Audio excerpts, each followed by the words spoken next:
Hello, I'm Irma Baker. Welcome to our show. Today we're going to learn some interesting things that are happening in one of our local schools.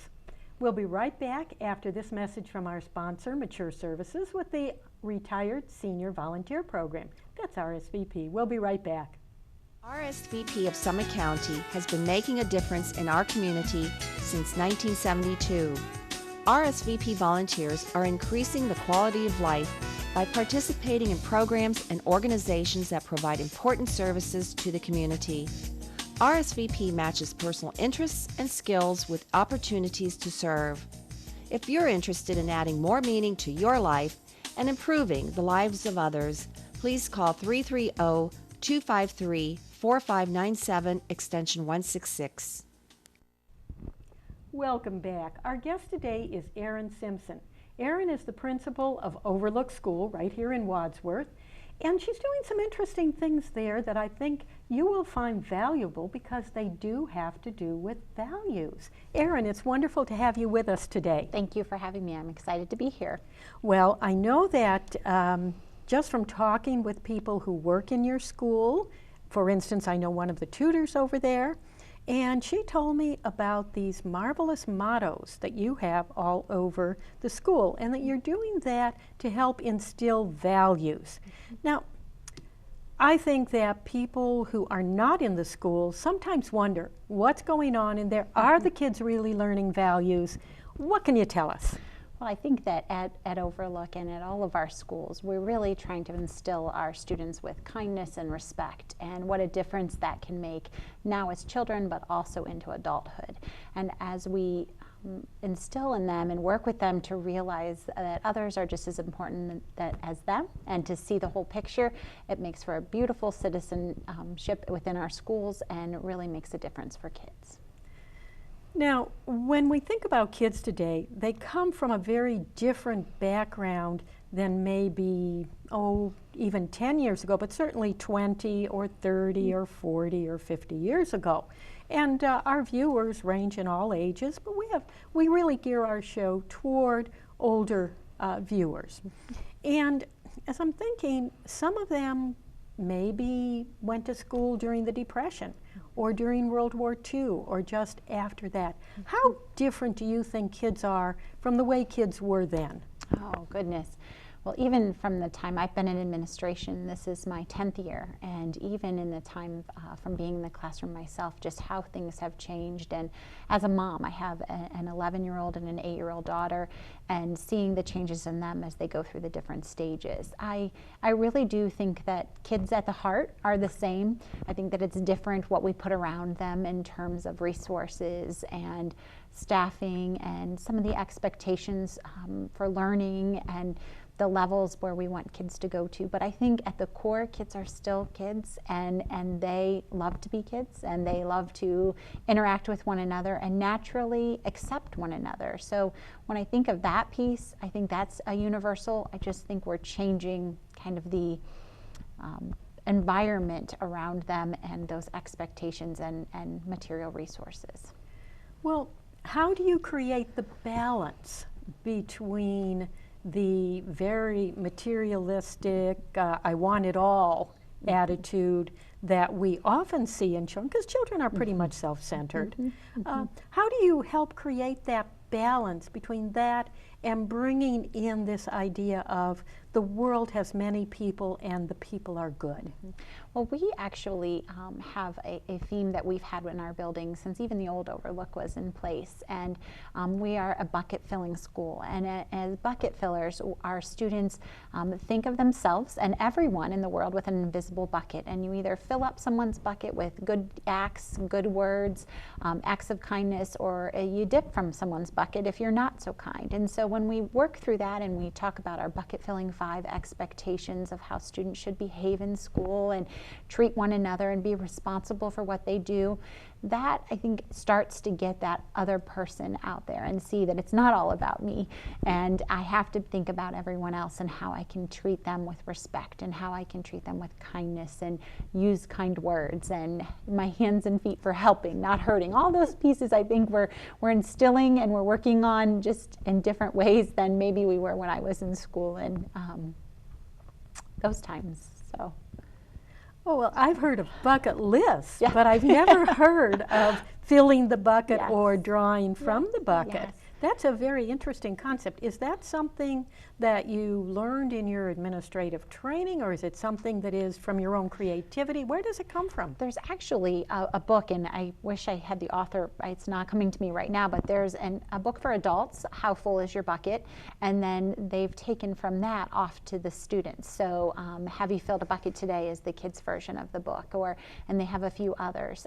There's the bucket filling A to Z. And so I think that it puts it in a good perspective for kids. We kind of think it's a little bit silly, you know, these buckets carrying around, but for kids it gives them that visual that they need, and it also gives them words that they can use if someone's hurting their feelings, you know, to be able to say, wow, that really dipped from my bucket because I didn't, you know, like it when you said that to me, or wow, you really filled my bucket when you sat by me at lunch today when I needed a friend. So it gives them a vocabulary to use in interacting with one another as well. Well, do they actually carry buckets around the school? They don't. They don't. We teach them. We did used to have buckets hanging outside of the classrooms on each classroom door when we first started it as that visual reminder. But we do have buckets in our display case, and it does say, have you filled a bucket today? And choose kind. It has sayings of that nature. We have the books in there, so there's always a visual representation of that for the students. But they learn quickly how, you know, to fill and how to dip, and are pretty honest about what they've chosen to do. And I've had families actually talk about how they've adopted that into their homes and how they've used that in different ways. One of the activities that we like to do is kind of have a kindness bucket for someone, and so writing kind notes to them and putting them in their bucket. We've done that at different times, and that's been one that's been very popular with families that they've taken into their homes and done as a family, and I think that's a good way to transfer it for the students as well. Well, that's a very interesting concept of having the parents, and it sounds like this is something where the parents are learning it from the kids as they come home from school with these attitudes and these ways of approaching each other, Yes. and adopting it into the family. Is there any formal introduction that you're doing for families with the buckets? I do talk about it at our orientation and open house each year that we are, and more so with our new student orientation and getting to know those families. Anytime I take a new student on a tour, we do that. Each year at the beginning of the year, we go around and I read a story that relates to it to the classrooms and talk about it, and then their homework is to go home and talk about it with mom and dad. And I do know it gets home because sometimes I'll have parents say, I'm so tired of them telling me I dipped from their bucket when I asked them to clean their room. So sometimes they try to use it to their advantage. That doesn't really work. Oh, kids are so Yes, creative. They are, yes. Well, how do the kids react to this? Does this seem to be a new concept to them? I guess what I'm asking is, how are kids coming into the school system in terms of values and appreciation of others and respect for others? I would say that our students really do come in with those, the background from our families, and our job is to carry that forth. And I always really believe, especially in the elementary years, that they will remember how they felt in elementary school and how they were made to feel. And so we build that culture of that within our building. And I do see the students take that on. So they want to have those positive interactions with one another. Along with the bucket filling, we adopt a motto every year. So last year we had choose kind, and this year we have kindness matters. And we're always, on announcements every day, that message is there. Throw your kindness around like it's confetti is the current, quote that they end with. We just finished a great kindness challenge week that we, did activities at school and encouraged families to do activities for a week of kindness to others. So working through that is really a way to get that to transfer and continue to develop those values that they do come and also see them in another setting other than just their home and family. Well, tell us a little about this kindness challenge. How do you challenge kindness?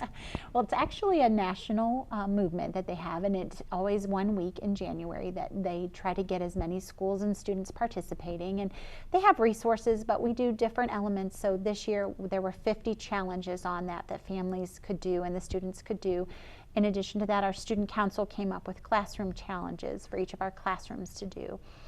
Each classroom adopted another classroom to do a random act of kindness for them at some point during the week. So it was really cute to see the creativeness that they did with that.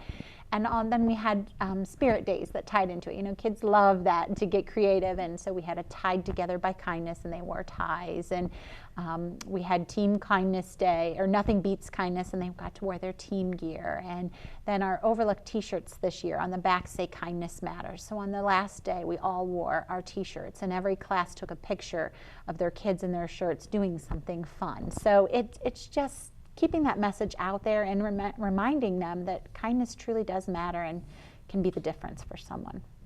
Well, you brought along some pictures of mottos that you have around the school, and these all seem to be supporting these values that you are really instilling in the kids. And Be Kind, I understand, is one of them. I think you brought a picture of the Be Kind, and this is something that's been going on for a while now. Be kind. There it is, right there. Yes.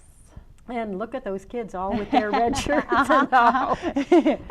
But you've also looked to famous people for words of wisdom. One is Mahatma Gandhi, and that's somebody that probably the kids have never heard of. Right. But why did you choose a quote from Mahatma Gandhi, and what was that quote? You must be the change you wish to see in the world. And I think that is very important, because if we you know, as adults, as children, if we wait for someone else to do it, it might never happen. But if we take that step, and maybe it's that small act of kindness is the start of it, how can we change the world by the little actions we do every day? And they might lead to some big things. I'm pretty sure that I have a future president of the United States at Overlook School right now. You know, something that those kids are going to do great things. And I hope that as we teach them to be respectful and kind and to value others' opinions and ideas, that will help them to be successful throughout life, well beyond their years in school.